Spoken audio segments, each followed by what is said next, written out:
Okay, unless you've been living under a rock, you've probably heard people throwing around terms like MCP servers, n8n, and AI agents. But what are these really? Why is everyone suddenly talking about them?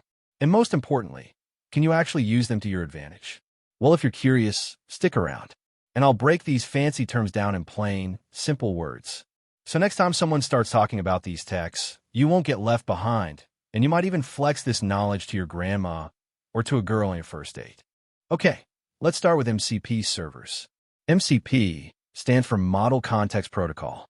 Sounds fancy, but all it really means is that it's a system that lets AI models talk to other apps, databases, or other data source in a smooth, standardized way. Imagine you have an AI that can answer questions.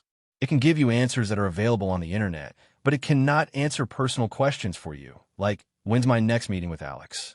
It cannot tell you because it doesn't have that data. It needs access to extra data, like your Google Sheets, Google Calendar, a website, or even an internal company database. The AI can only figure out by pulling the information from outer resources. With the help of these additional data sources, the AI can give precise, personalized answers instead of generic responses. Normally, connecting all these things is a headache. You'd have to write a ton of code, deal with different formats, APIs, and errors. That's where MCP servers come in. Let's say you're running an online store and you have an AI that helps answer customer questions. If a customer asks, "Do you have this item in stock?" Normally, the AI would need to know your inventory, which lives in a database. With an MCP server, the AI receives the question. It asks the MCP server to get the stock. The MCP server talks to your inventory database, grabs the info, and sends it back.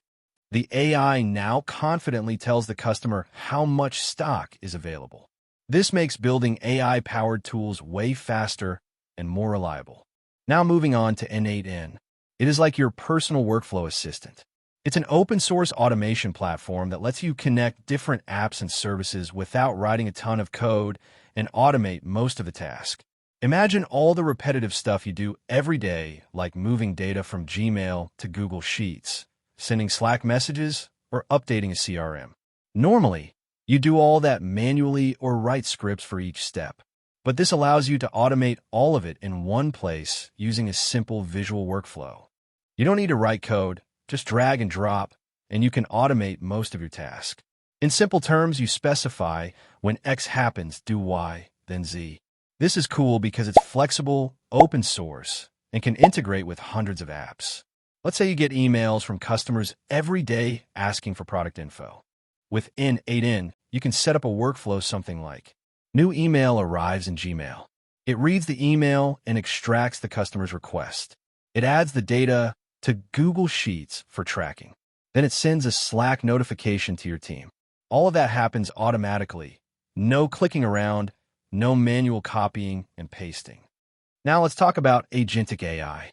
Unlike traditional AI that waits for your instructions in every step, Agentic AI can understand a goal, break it down into steps, execute those steps automatically, and also adjust its actions based on feedback or changes in the environment. In simple terms, it's like giving AI its own brain and letting it act as your autonomous coworker. You don't have to tell it exactly what to do, just what you want to achieve, and it figures out the rest. This is the next level of AI. Let's go back to our online store example.